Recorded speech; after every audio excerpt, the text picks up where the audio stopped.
Yo, I'm Bob. Into Marvel. Happen to be totally blind since birth. Talking about X-Men, the animated series, Season 3, Episode 12. This one's Savage Land, Strange Heart. Or maybe you prefer Savage Land, Savage Heart, Part 1. It premiered on September 10th in 1994. And it is the 38th episode of the show overall in terms of script order, chronological order. So the funny thing about the title, when it originally premiered, I remember my grandma narrating it Savage Land, Strange Heart. I was in Pine Bluff, Arkansas that particular weekend. I had Fox back home in my little neck of Arkansas at the time. But I was away when I watched this episode for the first time. I didn't see part two, I don't think, when it premiered. Although I would see it the following summer with my brother. So I had to wait a while. I don't know how I missed that one the next weekend, since I could watch this show every Saturday morning. What the heck happened? I don't remember. But I love this two-parter because we get to go back to the Savage Land. I wanted to talk about the title because if you go to DisneyPlus.com, they call it Savage Land, Savage Heart. I do like that title quite a bit. Although when you go to Amazon Prime and if you look at their title on their instant video page for X-Men Season 3, they call it Savage Land Strange Heart. So I don't know why this thing had two titles over the years. I think I like Savage Land Savage Heart a little better. Although Savage Land Strange Heart sounds like a very steamy romance novel in which Sauron has a thing for Zaladane. I don't know. I don't know what's going on with the title. But I love this episode because, yeah, we get to see Sauron, and that's how I'm going to pronounce his name, because that's how the name is pronounced in the X-Men universe. If we were in Lord of the Rings era Middle-earth, I would pronounce it Sauron. But, yeah, Sauron's going to be the way I pronounce it here. And when we saw him at the end of Reunion Part 2, he had big plans. He said something like, "The Savage Land is cleansed of Outlanders. Now its true future begins." And then when we see him at the beginning of Savage Land, Savage Heart, he's flying away from the Fall People. They have driven him out. Apparently he's squawking as he's retreating. So he's getting his tail feathers handed to him. He doesn't have tail feathers.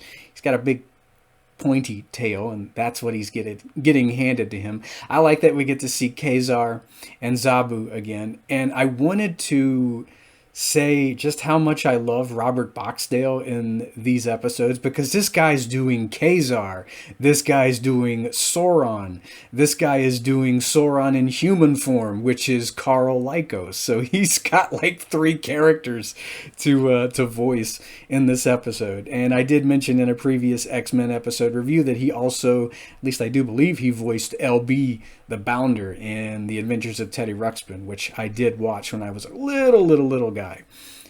So I love getting to hear this guy in this two-parter. But I like how Sauron goes from having, really big evil plans at the end of Reunion after, Mr. Sinister was taken care of, to now where he's just kind of fleeing for his winged life.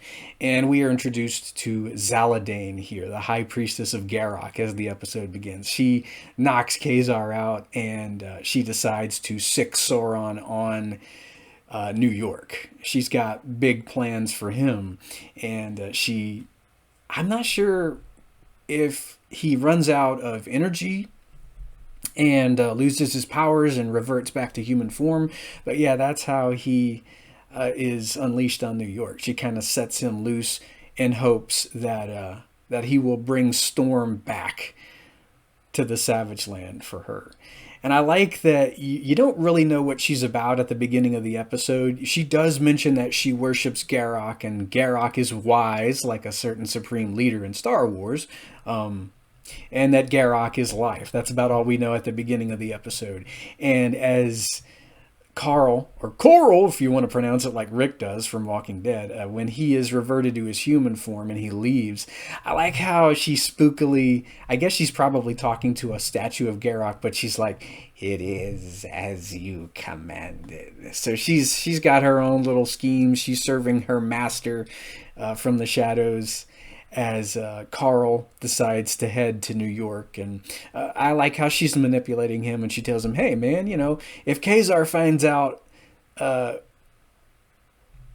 you're here, he's probably going to try and end you." So she kind of manipulates him into leaving when he reverts to human form. And Carl, he doesn't want to drain anyone's life energy. He needs to do this in order to survive.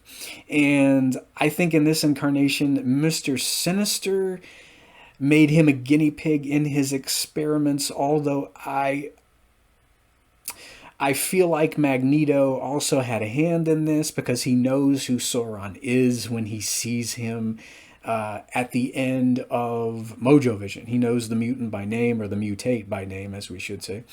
And so I guess both men had a part to play in Carl's transformation into Sauron.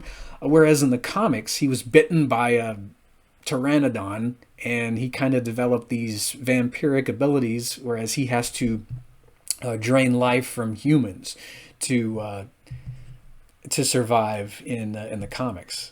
And I think how it goes down is that he finally ends up draining mutant energy from Havoc, Alex Summers in the comics, and that's how he makes his first transformation, I think anyway, into Sauron. It's been a while since I've looked up the comic incarnation of Sauron, but I like how he decides to name himself after the Tolkien villain in the X-Men comics. I wonder how that goes down, because I think the character actually does that. I wonder if he just woke up one morning and was like, since I'm a big Lord of the Rings fan, I'm just gonna name myself after that giant eye, or something. I don't know. But I love him in this two-parter. He's got such a weird voice when he's Sauron. And then when he's Carl, he kind of sounds like this. It's like, dude, I don't know which form you're in, but you creep me out either way. So, we get to see the X-Men having a bit of downtime. We see Storm and Rogue. They're riding horses. At least Rogue is. I think Storm might be as well. And then you've got Beast, Jubilee, and Wolverine. And they're looking at... I guess, some kind of historical museum. I don't know. Beast is loving it, but the others are bored, and I feel bad for Beast. Nobody really wants to share in his hobbies. Beast likes to go to museums, and I think that would be something I would really enjoy doing if we all lived in the Marvel multiverse. I'd hang out with Hank at one of the museums and just have him describe stuff. Although they make audio description now. But I think I would actually like to hang around with Beast and get his perspective on all of the exhibits and all of the art and stuff. He just seems like a fun guy to hang out with. You've got Carl being in the wrong place at the wrong time. Although if you're Zaladane, he's in the right place at the right time because he needs energy in order to survive in this incarnation. So he grabs Wolverine and he's like, "It's mutant energy, no." And then he transforms into his big, half-naked pteranodon man form. And this freaked me out a little bit when I was a kid because you hear the bones cracking and stuff. You also hear, all of the energies kind of coursing into him as he's making that transformation. And he's doing the pteranodon screeching as he... I'm guessing shreds his clothes and all that. And all Beast can say is, "Good Lord," because I'm sure it's probably a sight to behold. But the X-Men can never have a day off. Something always happens for these poor mutants to have to just kind of drop everything and stop a current threat. And so you've got Rogue and Storm. They're warned of the incoming pteranodon man with... Well, I'm not sure what clothes he's wearing now. Maybe he's wearing trunks. Hopefully he's wearing something. And I like how he's causing Rogue to hallucinate. So now she's a danger to those around her. And Sauron senses the mutant powers in Storm, and so right away he's like, "Hey, this mutant here, she's she could sustain me for quite a while." So he makes a beeline for her, knocks her out with his hypnotic powers, and takes her all the way back to the Savage Land. And I was so glad that Sauron got more to do in this two-parter because I liked him when I got to see him at the end of season 2, but he just didn't have much to do. He just kind of hypnotized hypnotized Xavier. He fired a gun a little bit, and then he kind of talked about big, scary future plans at the end of the two-parter. But here he is, getting basically his own duology of episodes. And then, of course, you've got Wolverine, Jubilee, and Beast having to go to the Savage Land in order to get Storm back. And I like how we are told by Wolverine that they're studying Genie like a lab rat on Muir Island as they head to the Savage Land. So we kind of know that that's where the other X-Men are. And so, we're kind of setting things up for the Dark Phoenix saga. They're kind of setting things up for that as we see part 1 continuing. I mean, you know how the Savage Land is. They have to deal with a T-Rex when they get there. And, that's an interesting scene. You've got Jubilee trying to do her best. Everybody's kind of trying to evade I think it's a T-Rex anyway. They do seem to deal with quite a lot of dinosaurs in the Savage Land.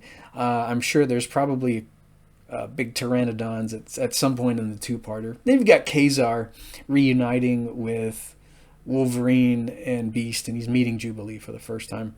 And she seems a bit terrified of Zabu, the saber-toothed tiger, there after the fight with the pteranodon, or the T-Rex, sorry. But I mean, he's a nice kitty, so she's got nothing to worry about. And I think Wolverine and Zabu are actually kind of tussling around, kind of playfully tussling when they see each other again, because they're old buddies from the reunion two-parter at the end of season 2. And then we're given a little backstory as to how the Fall people were able to stop Sauron. They mysteriously got this statue left in their village, and I'm guessing Zaladane is the one who left it there. This supposedly gave them the strength they needed to give Sauron the boot. So yeah, that's how they were able to stop him. Good old Garrock. And we hear that name in the episode. Jubilee notices, I think, Garrock's statue as they land, and she calls him a Zitcase. And I mean, when I first saw the episode, I was thinking, all right, this is just a scam. I'm sure Zaladane is probably conning these people, because I think I saw the Transformers episode, The God Gambit, by this point, and I was thinking it's probably going to be the same plot where you have your character, your main antagonist, kind of creating a false god. So, they'll have followers. But no, in this incarnation, it turns out that there really is a Garrock. Because toward the end of the episode, Zaladane is talking to him again, and he says, "The time has come, release the Weather Witch." And, by this point, Storm has been unleashed, so to speak. I mean, she's constantly had to rein in her emotions over the years. She has to be very careful with her emotions, otherwise the elements are going to be out of balance, which is something that she said earlier in the episode. This may be an episode spotlighting Sauron, but it is also an episode kind of letting us in on the lengths Storm has to go to in order to control her powers. She's very much at peace most of the time, but this is a storm that is unbridled. This is a storm that, she's pretty much told, hey, just do what you want. Don't worry about having to control anything. Just go nuts. And so rather than announcing what she's going to do at the end of the episode, she just starts screaming. And, you hear all this thunder and lightning as she is released. And, right after Kazar is telling Wolverine and Jubilee and Beast about what the heck happened, right after they actually find Carl, at the end of the episode, we get to see Storm, and we are left on this big cliffhanger because now she is unleashed and she is mad. So we do get to see a fight between, Jubilee, Beast, and Wolverine. They're having to go up against Sauron in the episode as well after they get to the Savage Land. And he's not really able to maintain his struggle because he's got to constantly absorb mutant energy in order to stay in his Sauron form. So he promptly loses and reverts to Coral. And I like how we do feel some sympathy, or we were made to feel some sympathy for this guy, and rightly so, because he was an unwilling guinea pig in the Savage Land Mutate Club. He doesn't want to be this way. He just wants to have a normal life. In the comics, he was in love with a woman named Tanya, and I tend to wonder if she might exist in this incarnation as well. We don't know that because, this is the only episode that we really get a look into Carl's backstory. We don't really get much of a look into that. We just kind of get a look into his human side just a bit, but he's mostly Sauron. And I think I give part 1 a 10 out of 10. I remember being really flabbergasted when I found out as an 11-year-old, oh, yes, Zaladane, there really is a Garrock at the end of the episode. And I guess I had to wait around, maybe like 8-9 months to finally watch part 2 with my brother that following year. I don't remember seeing it in reruns until being in Memphis that next summer. I guess I missed it whenever it would air in reruns back home. But yeah, it was a pretty good episode, and I can't wait to get into Savage Land, Savage Heart, or Savage Land, Strange Heart, whichever one you want to call it, part 2 in the next video. So be here for that, and I will hear you then.